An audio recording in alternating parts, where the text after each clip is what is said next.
பாளையங்கோட்டை சிறைச்சாலை என்பது திராவிட முன்னேற்ற கழகத்திற்கு ஒரு முக்தி தருகிற இடம். எங்கள் தலைவர், தன்மான தலைவர், தமிழ்மான தலைவர் கலைஞர் அவர்கள் இந்தி எதிர்த்து தமிழக ஒற்றுமையை காப்பதற்காக இந்த சிறைச்சாலையில் இருந்தார்கள்.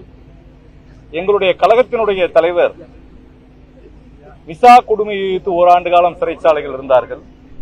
எங்களுக்கு சிறை என்பது புதிதாகானது கிடையாது.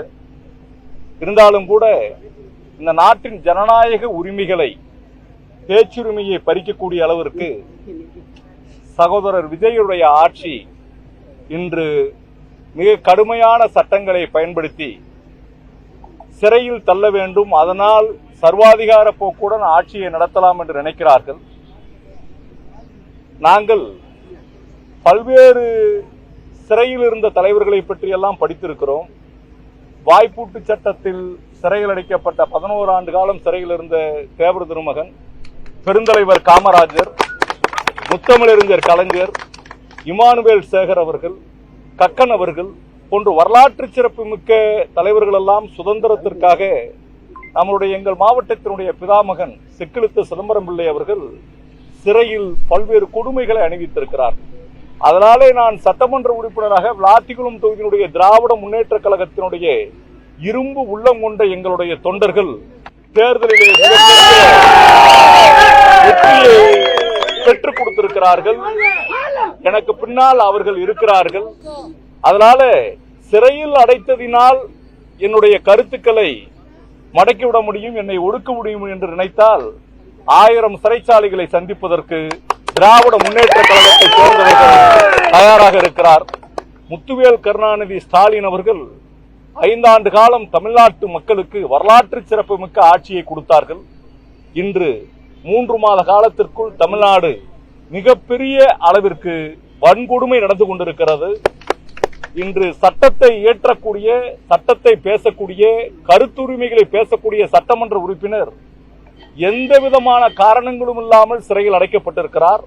ஆனால் நாட்டின் வீதிகளில் கொலை, கொள்ளை, கற்பழிப்பு, பெண்களுக்கு பாதுகாப்பின்மை, காவிரியில் தண்ணீர் இல்லாமல் உழவர் பெருமக்களினுடைய கஷ்டம் என்று நாடு முழுவதும் 3 மாத காலத்தில் அவலப்பட்டுக் கொண்டிருக்கிறது. ஒரு காலத்தில் சுதந்திரத்திற்காக கடுமையான விளைவுகளை நம் தலைவர்கள் சிறைச்சாலையில் சந்தித்தார்கள். மிசா கொடுமையை சந்தித்தார்கள், இந்திய எதிர்ப்பிலை சந்தித்தார்கள். இப்போது ரீல்ஸ் ஆட்சியும் சினிமா கொடுமையையும் கண்டித்து உண்மையான ஜனநாயகம் மலர்வதற்கு நாங்கள் என்றும் போராடுவதற்கு தயாராக இருக்கிறோம். சிறை கதவுகளினுடைய கம்பிகள் எங்களை ஒடித்து விட முடியாது. நாங்கள் நிமிர்ந்து நிற்கிறோம்.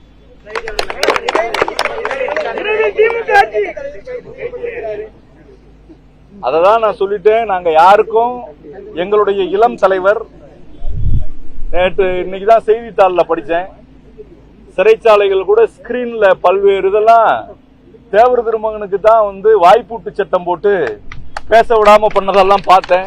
எங்களுக்கு சிறைச்சாலைக்குள்ள செய்திகளை கூட படிக்கிறதுக்கு ஸ்கிரீன்ல எல்லாத்தையும் எடுத்து அனுப்பியிருக்கிறாங்க.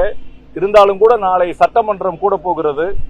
இவர்கள் எங்களை எல்லாம் இப்படியெல்லாம் அடுக்கி ஒடுக்கிட்டா சட்டமன்றத்தில் பேசிட மாட்டோம் நினைக்கிறாங்க. மிக கடுமையான எதிர்விளைவுகளை நாங்கள் கொடுப்போம். ஜனநாயக கடமையை திமுக ஆற்றும்.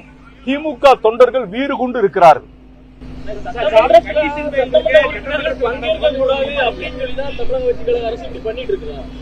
நானே ஒரு விஷயம், இப்ப ஸ்டீல் பாடின்னு சொல்றாங்க.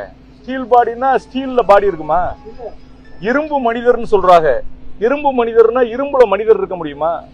கதவை, சட்டமன்றத்தின் கதவை முதலமைச்சர் மூடுவேன் என்று சொல்கிறார். மூடுகிற போது அது ஜனநாயகத்தினுடைய உரிமை. இதுதான் கொஸ்டின் ஆஃப் லா. இந்த நாட்டினுடைய சட்டத்தையே கேள்வி கேட்கக்கூடிய உரிமை நமக்கு இருக்கிறது. அப்ப நம்மளுடைய வட்டார வழக்கு ஏற்கனவே யுத்த பூமி நம்ம தூத்துக்குடி மாவட்டம் விளாத்திக்குளத்துலதான் எல்லா சுதந்திர போராட்ட வீரர்களும் இருக்கிறாங்க. உரிமையை விட்டு கொடுத்ததற்கு பிறகு என்ன பண்றது? அதனாலதான் வார்த்தைகள் பருமனாவதற்கு பல்வேறு காரணங்கள் இருக்கிறது. முதலமைச்சர் அவர்கள் இன்று ரீல்ஸ்ல முதலமைச்சராக வந்துட்டார். ரியல் முதலமைச்சராக இருக்கிற அளவிற்கு அவர் பக்குவமாக பேசி கத்துக்கொண்டால் எல்லாமே சரியா இருக்கும். இல்ல சட்டமன்றத்துல கலந்துக்கலாம். கண்டிஷன் பெயில் முதலமைச்சர் நான் இன்னமே பெயில் ஆர்டர்ஸ் எல்லாம் நான் பார்க்கல. அதிகமா அவரை பற்றி பேசக்கூடாதுன்னு சொல்லியிருக்கிறாங்க.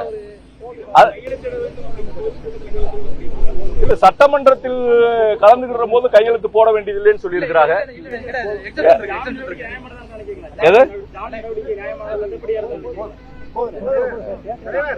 இல்ல அதெல்லாம் ஒன்றும் பிரச்சனை இல்லை. சிறைச்சாலை எங்களுடைய தலைவர் 5 ஆண்டு காலம் எப்படி நடத்தணும்னு சொல்ற மாதிரி எல்லாம் சொல்லியிருக்கோம். இந்த சிறை ஓடிக்கிட்டு இருக்குது. அதனால சிறையில எத்தனை வருஷம் இருந்தாலும் நாங்க இருந்து எதிர்த்து ஜனநாயகத்தை காப்பாற்றுவோம்.